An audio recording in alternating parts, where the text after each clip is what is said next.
তাহলে আবাসন নাই, আবাসন নিশ্চিত করেন। 60টা ক্যাম্পাস 24 কোটি বাজেট দিয়ে কিছু করতে পারবে না বন্ধুগণ। আগে যে সংকটগুলো আছে সেগুলো কিন্তু এখনো আছে। 15,000 শিক্ষার্থীর মধ্যে মাত্র 1,000 শিক্ষার্থীর জন্য হলের ব্যবস্থা আছে। আমরা ঢাকা কলেজের বিদ্যমান যে সংকট রয়েছে, এই সংকট নিরসনের দাবিতে, শিক্ষার অধিকার নিশ্চিত করার দাবিতে এখানে আজকে দাঁড়িয়েছি। সমাজতান্ত্রিক ছাত্রফ্রন্ট 5 দফা দাবিতে আজকে এখানে ছাত্র সমাবেশ করছে। বন্ধুগণ, ঢাকা কলেজ ঢাকার একটি ঐতিহ্যবাহী কলেজ। ঢাকা কলেজের 185 বছর হয়ে গিয়েছে, কিন্তু এখানকার যে শিক্ষার মানগত উন্নত হওয়ার কথা ছিল প্রতিনিয়ত, আমরা দেখব প্রতিনিয়ত এখানকার শিক্ষার মান ধুঁকছে।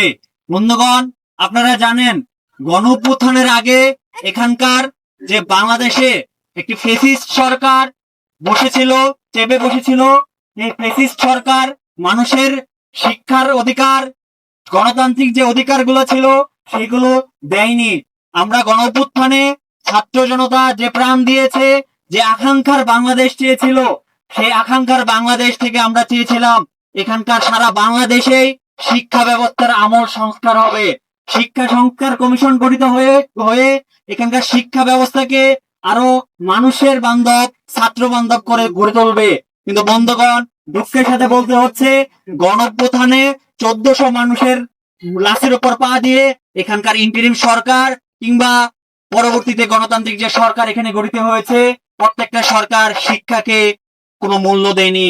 বন্ধুগণ, গণঅভ্যুত্থানের আগে ফ্যাসিস্ট হাসিনা এখানে একটা চালু করেছিল যে ক্যাম্পাস গুলাকে তার দলীয় বাহিনীর, ক্যাডার বাহিনীর একটা জায়গা তৈরি করেছিল, যার কারণে ক্যাম্পাসের হলগুলোতে সাধারণ শিক্ষার্থীদের থাকার কোনো জায়গা ছিল না। বন্ধুগণ, আমরা আশা করেছিলাম গণঅভ্যুত্থানের পরে ক্যাম্পাসের হলগুলোতে সাধারণ শিক্ষার্থীরা যে সিট পাবে সেটা বৈধভাবে নিশ্চিত করা হবে। বন্ধুগণ, কিন্তু আমরা কি দেখলাম, গণঅভ্যুত্থানের পরেও এখানেও প্রায় 23-24 সেশন, 24-25 সেশন, কোন সেশনে এখনো বৈধভাবে সিট এখনো ঢাকা কলেজে পায়নি।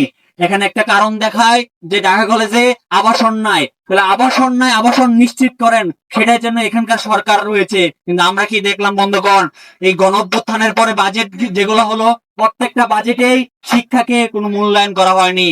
টাকার অঙ্কে এবারের বাজেট বাড়লেও কিন্তু ঢাকা কলেজ কিংবা ঢাকা সেন্ট্রাল ইউনিভার্সিটি যে হয়েছে সেখানে বাজেট মাত্র 24 কোটি। 60টা ক্যাম্পাস 24 কোটি বাজেট দিয়ে কিছু করতে পারবে না। বন্ধুগণ, আমরা দেখি যদি ঢাকা কলেজে এই যে বৃষ্টি পড়লেই এখানে পানি উঠে, সাধারণ শিক্ষার্থীরা যারা আবাসন এখানে থাকে তাদের যে সুপেয় পানির ব্যবস্থা হবে সেটা কিন্তু থাকছে না। বন্ধুগণ, আমরা যদি দেখি ঢাকা কলেজে খাদ্যের কি অবস্থা, খাবারের মানের কি অবস্থা, এখানকার প্রশাসনের ভর্তুকির অভাবে এখানে ক্যান্টিনে মানসম্মত খাবার নেই।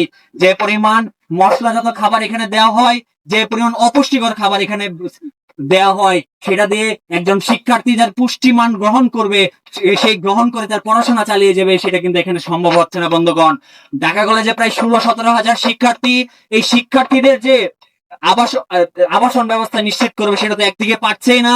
অন্যদিকে আমরা যদি দেখি দূর দূরান্তে এসে শিক্ষার্থীরা এসে এখানে ঢাকা কলেজে পড়াশোনা করছে। বন্ধুগণ, কিন্তু আমরা কি দেখবো, মাত্র 16-17 হাজার শিক্ষার্থীদের জন্য মাত্র 60টা বাস এখানে চালু আছে। এই 60টা বাসের মধ্যে আবার 2-3টা মাস অকিছু হয়ে পড়ে থাকে। এই যে বাসের অপর্যাপ্ততা, যার কারণে শিক্ষার্থীদের নিরাপত্তাহীনতার মধ্য দিয়ে এখানে এসে পড়াশোনা করতে হয়। এসে দেখতে হয় তার ক্লাসরুমের ইট খসে পড়ছে, তার আবাসন শিক্ষার্থী যে জায়গায় থাকে সেখানে ইট খসে পড়ছে। এই যে ইট খসে পড়ার পরিস্থিতি, কখন তার উপর ইট পড়ে সেটা সে জানে না। এইরকম নিরাপত্তাহীনতায় তাকে পড়াশোনা করতে হয়। এরকম পরিস্থিতিতে ঢাকা কলেজের শিক্ষার্থীরা বিরাজ করতে। বন্ধুগণ, আমরা যদি দেখি কেউ যদি এখানে হঠাৎ করে অসুস্থ হয়ে যায়, আবাসিক শিক্ষার্থীরা যদি অসুস্থ হয়ে পড়ে, কিংবা এখানে অনাবাসিক শিক্ষার্থীদের হঠাৎ করে অসুস্থ হয়ে পড়ে, একটা নাপা কিনে খাওয়ার মতো পরিস্থিতি এখানে নাই। এখানে ডাক্তার মেডিকেল সেন্টারে যাবে তো দূরের কথা। এমন পরিস্থিতিতে ঢাকা কলেজ এরকম সংকটে বিরাজ করছে। বন্ধুগণ, আমরা সমাজতান্ত্রিক ছাত্রফ্রন্ট দীর্ঘদিন ধরে ঢাকা কলেজ এই সংকট নিরসনের দাবিতে প্রশাসনকে জানিয়ে আসছি, আমরা আমাদের দাবি তুলে আসছি, এখানকার শিক্ষার্থীরা কথা বলে আসছে।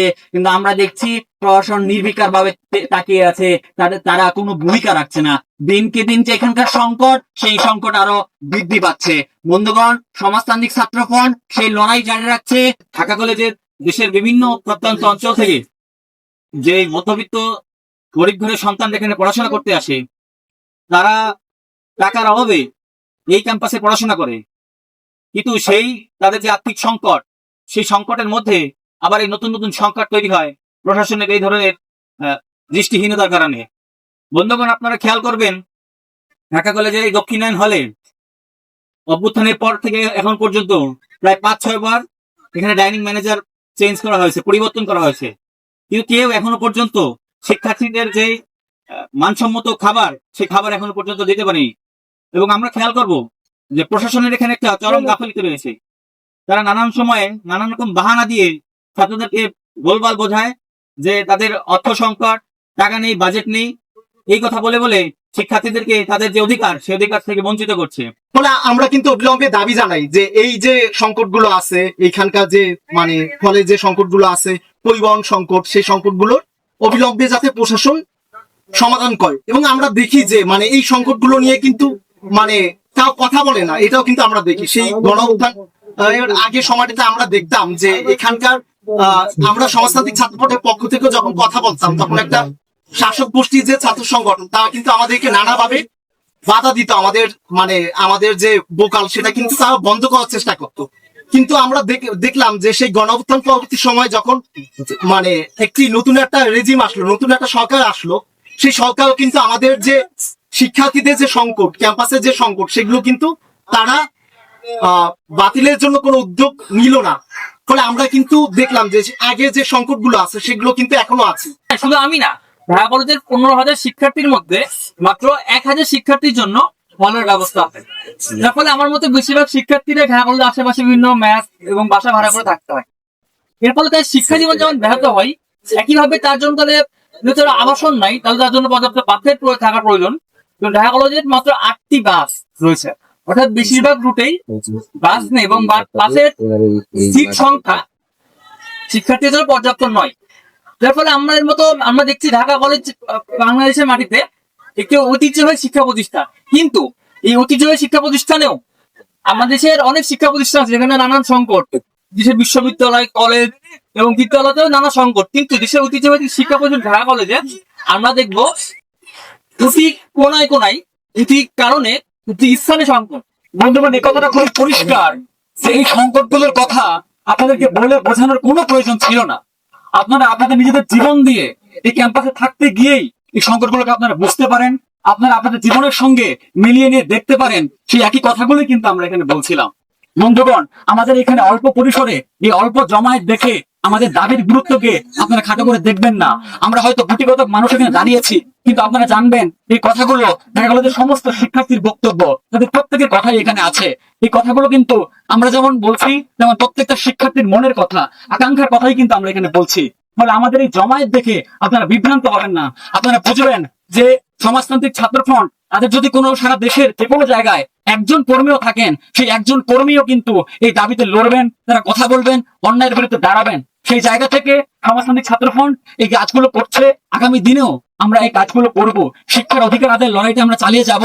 আমাদের শক্তি দুর্বল হতে পারে, কিন্তু আমাদের যে বক্তব্য, সেই বক্তব্যটাকে আপনারা বিবেচনা করবেন। আমাদের কাজগুলো দেখে আপনারা বিচার করবেন যে কোন সংগঠনের সঙ্গে দাঁড়ালে শিক্ষার অধিকার রক্ষা করা সম্ভব। সেই জায়গা থেকে আমরা আপনাদের সামনে কথা বলছি। আগামী 23 তারিখ আমাদের যে শহীদ মিনার ঢাকা কলেজে, সেই শহীদ মিনারের সামনে সকাল 11টায় এই একই দাবিতে আমরা আরো একটি ছাত্র সমাবেশের আয়োজন করছি। আপনাদের সবাইকে আমরা আহ্বান জানাই, আপনারা যারা মনে করেন যে দাবিগুলো যৌক্তিক, এই দাবিগুলো আপনাদেরই বক্তব্য, তারা সেই সমাবেশে যুক্ত হবেন। এই কথা বলে আরো একবার ঢাকা কলেজের শিক্ষার্থীদেরকে আমি সংগ্রামে অভিনন্দন জানিয়ে আমাদের আজকের এই সমাবেশ এখানে সমাপ্ত করছি। সবাইকে ধন্যবাদ।